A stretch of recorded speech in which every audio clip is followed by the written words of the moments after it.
রবীন্দ্র সদন প্ল্যাটফর্মে, মেট্রো প্ল্যাটফর্মে। তো এখান থেকে আমরা এখন যাব 2 নম্বর গেটের দিকে। 2 নম্বর গেট থেকে বেরিয়ে আমাদের ডেস্টিনেশন আজকে হচ্ছে নন্দন সিনেমা হল। তো সেটা আমরা এখন একটা মুভি দেখার প্ল্যান রয়েছে। কি মুভি তোমরা দেখতেই পারবে, সেটা পরে। সব মুভি 360 ডিগ্রি তো রোটেট হয়, আপাতত এটা রোটেট হয়, দেখা যাবে। না মানে এবার পরেরটা পরে দেখা যাবে অবভিয়াসলি। তো এখন জানি না কি, আপাতত যাওয়া যায় গন্তব্য স্টেশনে, মানে গন্তব্যস্থানে। তো টিকিট কাটতে হবে, যেতে হবে, সেটাতেও টাইম লাগবে আর কি। শুধু একটা জিনিস বলতে পারি, 1:35 হচ্ছে মুভি শো টাইম, ঠিক আছে? তো চলো যাওয়া যাক।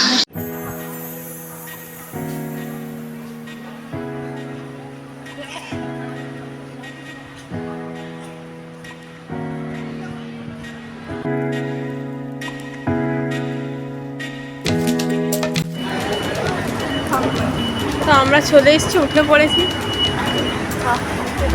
মোড়ে টোড়ে যাওয়ার আগে।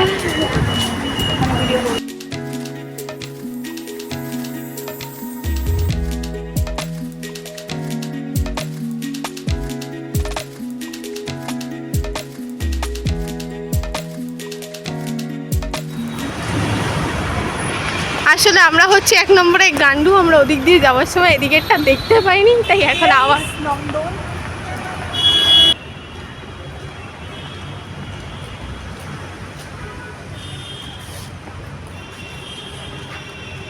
ভাই এখানে ভিডিও হচ্ছে রে, তুই তো পোস্ট কেন মারছিস?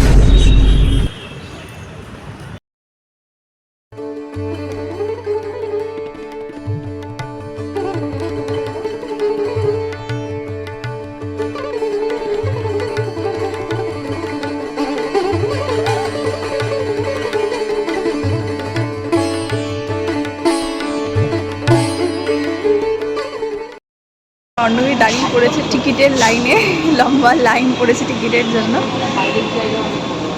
কটা বাজে রে? ফোনেই তো টাইম দেখা যায়, দেরি আছে। তুই নিজেই ফার্স্ট করতে দিত। আর আসার সময় যে কেলোকৃত্যটা করেছে সেটা বল। আসার সময় যে কেলোকৃত্যটা করেছে সেটা বল।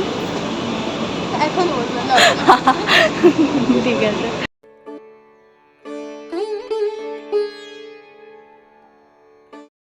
টিকিট কাটা হয়ে গেছে অতি যুদ্ধের পর, অনেকক্ষণ ধরে যুদ্ধ করার পরে তারপরে আমরা টিকিট পেয়ে গেছি। মানে লাইনের কোনো ঠিক ঠিকানা নেই। ফার্স্টলি এদের প্রচুর খারাপ সিস্টেম, প্রচুর। লাইনের সিস্টেমটা একটু ভালো করা উচিত, কোথায় কোনটা বলে দেওয়া উচিত, কত টাকা কি বৃত্তান্ত সব একটা বোর্ড করে 4টে কাউন্টার আছে, 4টে আলাদা আলাদা ভাগ করে দিই, তাহলে এত ঝামেলাটা হয় না। সেটা এরা করে না। মানে একটা লাইনে প্রথম থেকে দাঁড় করা আছে, তারপরে গিয়ে হঠাৎ করে 4টে দিকে ভাগ হয়ে আছে। আজব ব্যাপার স্যাপার ভাই। যাই হোক, আমরা তো টিকিট পেয়ে গেছি। তো এখন আমাদের শো হচ্ছে 1:35-এ। কি মুভি গেলে দেখতে পারবে, বৃত্তান্ত সব কিছু বলছি। আমি আজকে মরে যাবো রে। কখন বললি তুই? বললাম না, বলিনি। আচ্ছা যাই হোক, তো এখন একটু ঘুরছি। টাইম ফাইনালি কখন হবে দেখা যাক।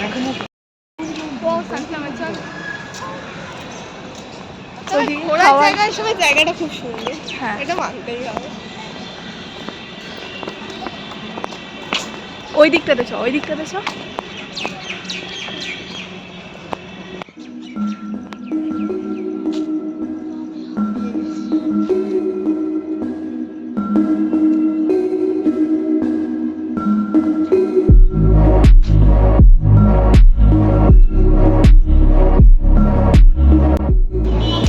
তো এখন আইসক্রিম খাবো। আইসক্রিমটা দিয়ে আপাতত ফার্স্ট খাওয়ার শুরুয়াতটা করলাম। টিকিট কাটা হয়ে গেছে, এখন নিশ্চিন্তে বসে একটু আইসক্রিম খাই, মানে ল্যাদ খেতে খেতে খাবো। তারপরে ঢুকে যাবো মুভি দেখতে। কটা বাজে? আমি ওর হাতে মেরে দিচ্ছি। গাইজ, আমার চকলেট খাওয়া একেবারে বারণ রয়েছে, ঠিক আছে?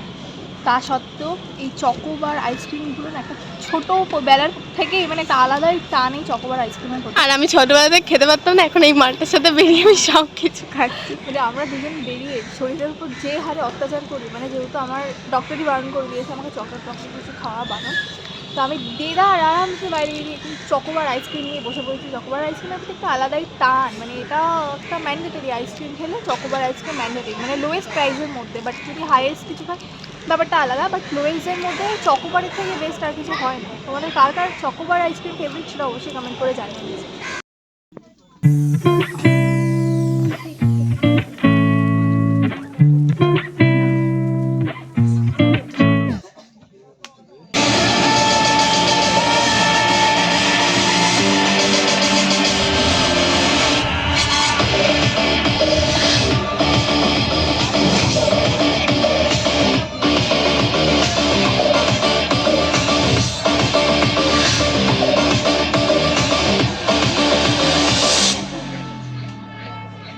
কার জন্য খেলছে সে শুধু ওর নিজেই জানে। যে কোনো মোমেন্টে খেলার মোড় ঘুরিয়ে দিতে পারে। সবাই খেলে, ও খেলায়। জোকার।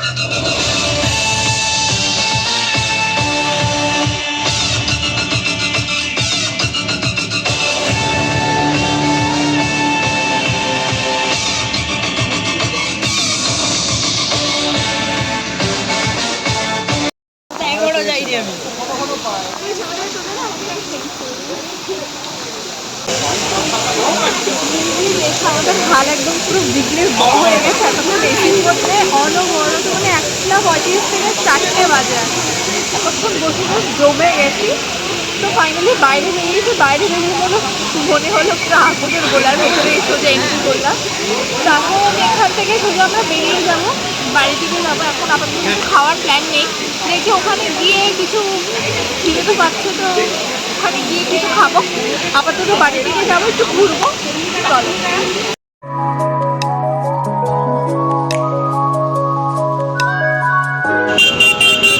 ওই বাড়িতে দোকানটা দেখা যাচ্ছে, সেটা দিয়ে আমরা চপ খেয়ে নিয়েছি, যদিও তার আমরা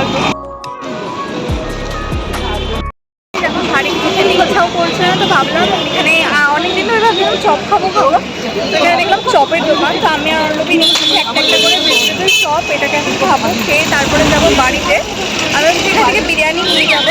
তো পরেরটা পরে দেখা যাবে, আগে চপটা খাই না, ঠান্ডা হয়ে যাবে। চলো কিছুক্ষণ আগে এলাম জাস্ট বাড়িতে, এখন নিয়ে বসেছি বিরিয়ানিটা খাই। ইচ্ছে তো করছে না, বাট মানে প্রচুর টায়ার্ড হয়েছি, এতটা হাঁটা পড়েছে, প্লাস এতটা জার্নি। তো খেয়ে খাওয়াটা কমপ্লিট করি, তারপরে দেখছি কি করা যাবে। একটু রেস্ট নেবো, আবার বেরোতে হবে, আমাকে একটু দরকার আছে বাইরে। তো চলো।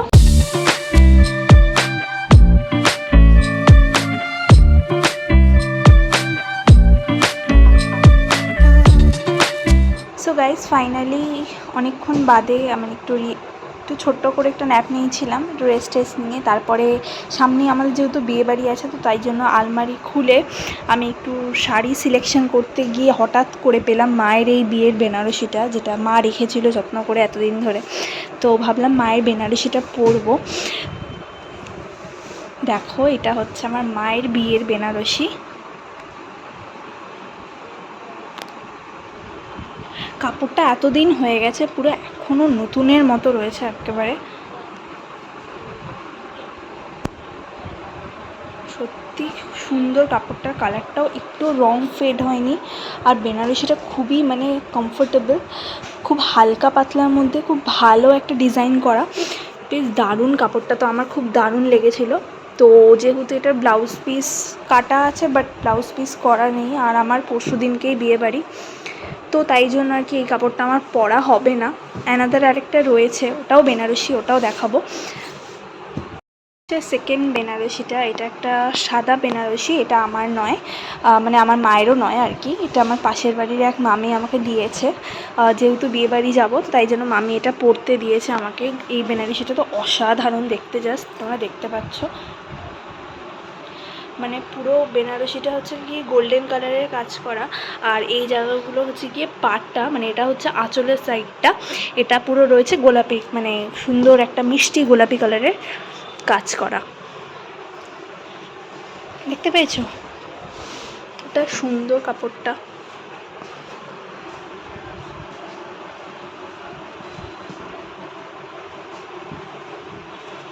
আর এই হচ্ছে কাপড়টার ডিজাইনটা।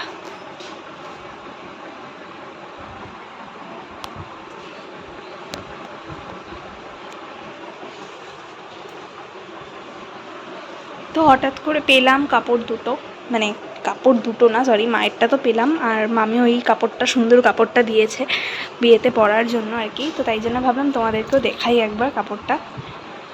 খুব মিষ্টি কালারটা, হয়তো ফোনে ক্যামেরাতে দেখলে বোঝা যাবে না, বাট সামনে থেকে দেখলে খুবই সুন্দর। পুরো কাপড়টাই গোলাপির মধ্যে। আর হচ্ছে গিয়ে আমি প্রথমে ভেবেছিলাম, আমিও এখন জাস্ট খুলে দেখতে পারলাম যে পুরো কাপড়টা গোলাপি। আর এইটা হচ্ছে পাটটা রয়েছে, আর ভেতরে সাদার কাজও রয়েছে। এখান থেকে দেখলে দেখতে পারবে। সরি, উল্টো খুলে ফেলেছিলাম। এই যে এই জায়গাটা হচ্ছে সাদার কাজ ভিতরটা, আর বাইরেটা হচ্ছে গোলাপি। বেনারসিটার ব্লাউজটা আর কি, যেটা এই যে এটা দেখো হাতায় সুন্দর কাজটা করা রয়েছে। আর পিঠটা এরকমই নর্মাল রয়েছে, সিম্পল গোল, আর দুটো দড়ি।